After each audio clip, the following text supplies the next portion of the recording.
Another week, another eye-opening topic. Hi everyone, welcome to the Unscripted, a customer experience podcast where we cut through the noise and unpack the real strategies driving acquisition, engagement, monetization, and loyalty in today's most competitive industries. No fluff, just hard-earned insights from the front lines. And I'm your host, Amrith, a revenue marketer and data monetization expert by profession. I help banks, telcos, and large retailers turn engagement into measurable top-line growth, blending behavioral science, gamification, and data-driven ROI.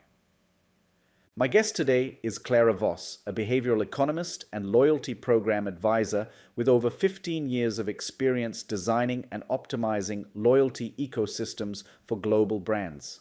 Clara specializes in the psychology of rewards and customer value exchange and advises on how loyalty mechanics can fuel both engagement and financial performance.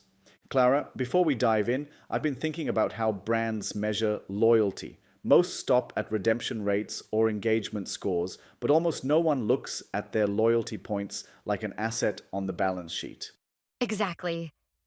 And yet, when you add it up, loyalty programs, especially in retail, travel, and F&B, are sitting on hundreds of millions in what is essentially customer-funded capital. Right? And that's where this gets interesting because it's not just free money sitting around, it's a float that can be activated strategically. And that's the key. We're talking about turning loyalty currency into a fintech engine. Done right, it's a win-win. Customers feel more valued, and brands unlock new sources of growth capital. Which is why today's episode isn't just about loyalty, it's about finance, trust, and reimagining what a loyalty program can be. Here's something that'll blow your mind. Starbucks is basically running a bank with nearly $2 billion in customer money just sitting there as unused loyalty points. That's more capital than some actual financial institutions. That's fascinating. So we're essentially giving these companies interest-free loans every time we collect points? Exactly, and most people don't even realize it. When you add up all the major loyalty programs, airlines, retail, coffee shops, we're talking about hundreds of billions in customer capital just waiting to be activated. So what makes this different from traditional loyalty programs? Why should companies care?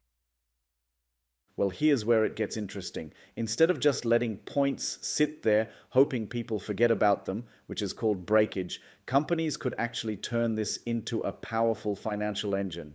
You mean like actively using these points as capital?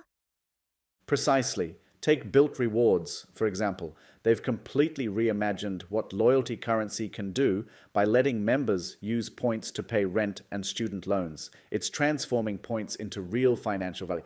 That's really changing the whole dynamic between brands and customers, isn't it? Absolutely. And here's what makes this even more powerful. Companies could actually be transparent about it. Imagine getting a notification saying, hey, we'd like to borrow your 3,500 points for 6 months to fund our expansion, and we'll give you a 5% bonus in return. Though I imagine there must be some serious risks involved in treating loyalty points like actual currency.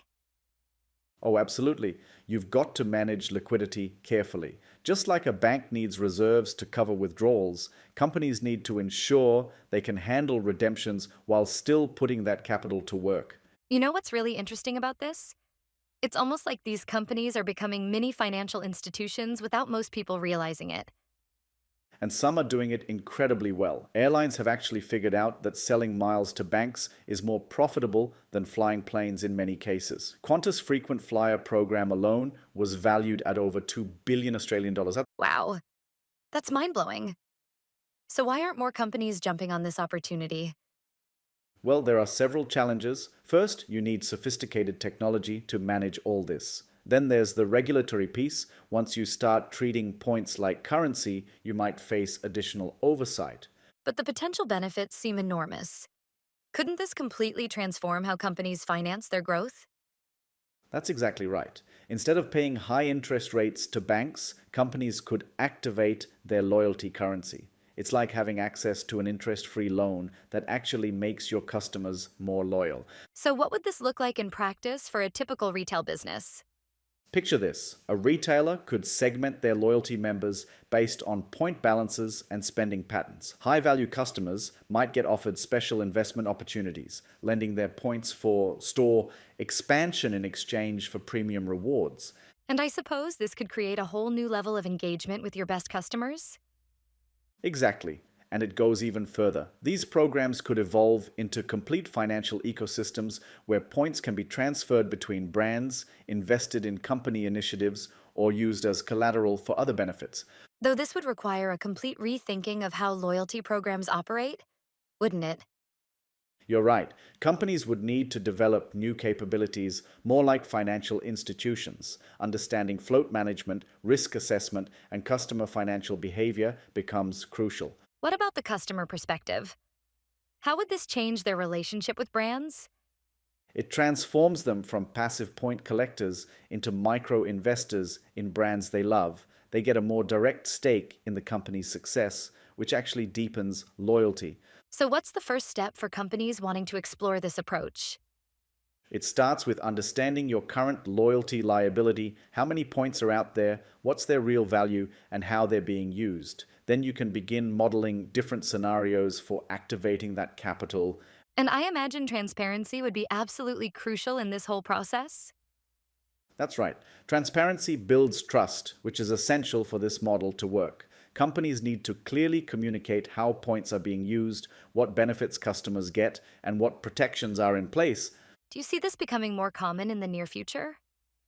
We're definitely at a tipping point. With the rise of fintech and increasing customer expectations for value, more companies will start exploring this model. The ones who do it well could create significant competitive advantages.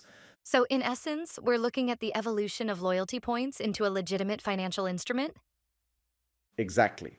We're moving from simple rewards to sophisticated financial ecosystems that benefit both companies and customers. It's really about reimagining what loyalty currency can be and how it can drive growth for everyone involved.